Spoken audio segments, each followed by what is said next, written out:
जय गुरुदेव। 7 दिसंबर से 13 दिसंबर सत्संग सुनाते रहोगे, नाम की कमाई में लगे रहोगे और गुरु से निरंतर प्रेम करते रहोगे, तब तुम्हारे दुनिया के ये बंधन ढीले होंगे।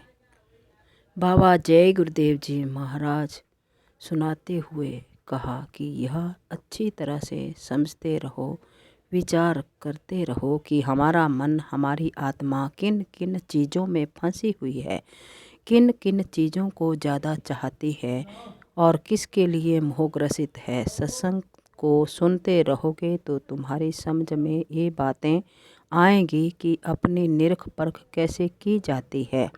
सत्संग सुनते रहोगे, नाम कमाई में लगे रहोगे, गुरु से प्रेम करोगे, नाम से प्रेम करोगे, तब तुम्हारे ये बंधन ढीले होंगे।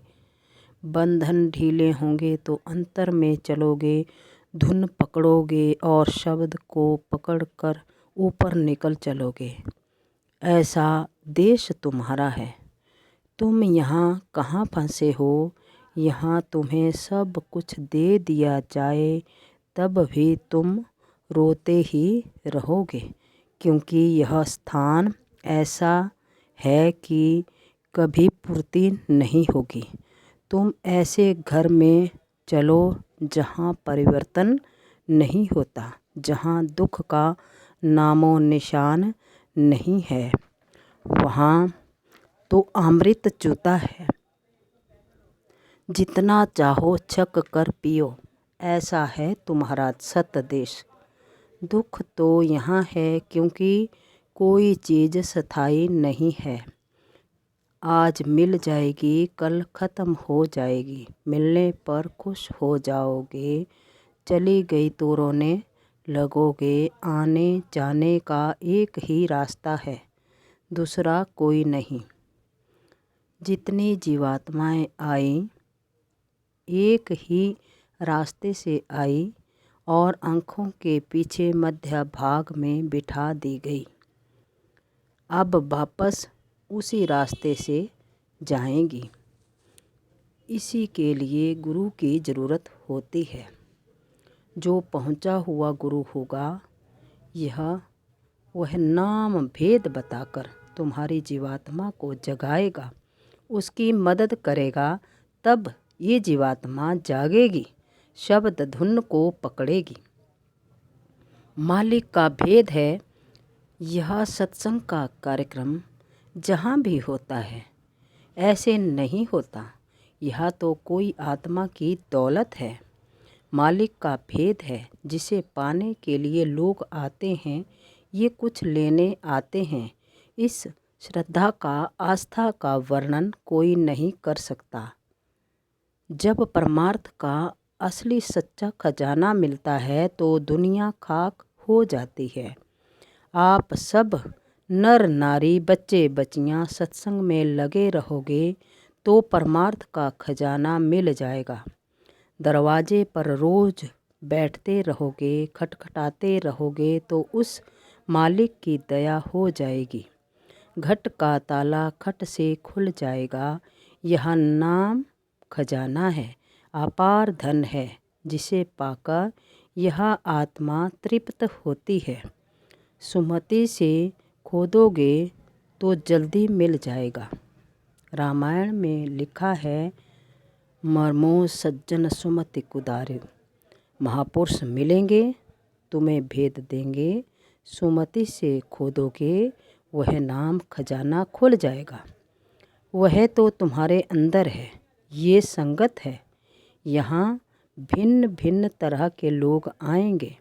सबके अलग अलग स्वभाव हैं, अलग अलग विचार हैं, अलग अलग परिवेशों से आते हैं। धीरे धीरे समझ आएगी। अच्छी शिक्षा मिलती रहेगी तो बुराई दूर हो जाएगी। सब में मोहब्बत प्यार का भाव आएगा, क्योंकि यही तो पाठ पढ़ाया जाता है। यही पाठ अगर सबको पढ़ाया गया होता तो आज ये तोड़ फोड़, वैर विग्रह, लड़ाई झगड़े क्यों होते? इसकी क्या ज़रूरत थी? मैंने आपको जो चीज़ें सुनाई और जो चीज़ दी वह कोई नहीं दे सकता। यह विद्या पराविद्या, आध्यात्मिक विद्या, ईश्वरीय ज्ञान की विद्या है। इस नाम की इसकी कमाई को जब आप धीरे धीरे समझ लोगे तब धीरे धीरे आपको लाभ भी होगा। भौतिक ज्ञान बुद्धि का है, आध्यात्मिक ज्ञान आत्मा का है। जब तक तुम जिंदा रहोगे तब तक तुम्हें बाबा जी की बातें समय समय पर याद आती रहेंगी।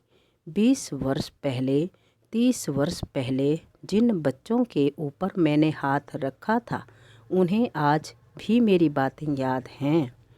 मेहनत करो, आप भाग्यशाली हो। आपके पुण्य की घड़ियाँ चल रही हैं।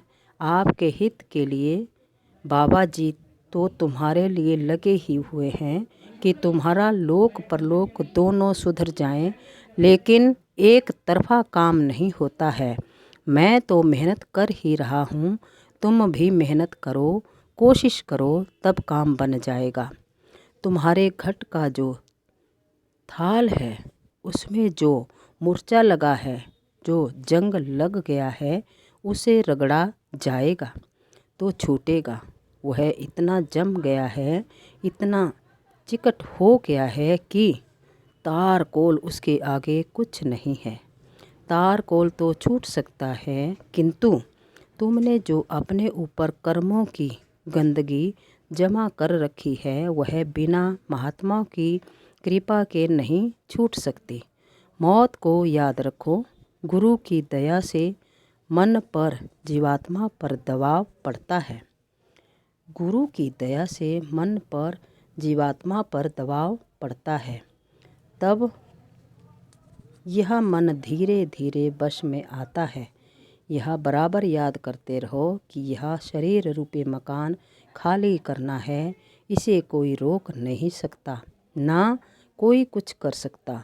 चाहे राजे महाराजे हों, करोड़पति हों या खरबपति हों, फौज फाटे धन दौलत इसे रोक नहीं सकते।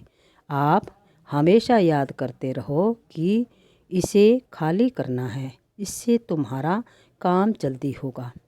ईश्वर खुश होगा जब तुम उसके दिए हुए इस मकान से अपनी जीवात्मा का काम कर लेते तो काल भगवान बहुत खुश होता। लेकिन जब तुम उसके मकान को गंदा करते हो, तोड़ फोड़ करते हो, इस अनमोल शरीर की इज्जत नहीं करते हो, तो वह बहुत ही सख्त नाराज होता है। एक बार अपना काम कर लो, निकल चलो यहाँ से और उस स्थान पर पहुँच जाओ जहाँ जन्मना मरना ख़त्म हो जाए और फिर लौट कर आना ही ना पड़े। फिर जब तक तुम्हारे श्वासों की पूंजी है जब तक तुम्हारे श्वासों की पूंजी है, तुम आते जाते रहो, कौन रोक सकता है। जय गुरुदेव।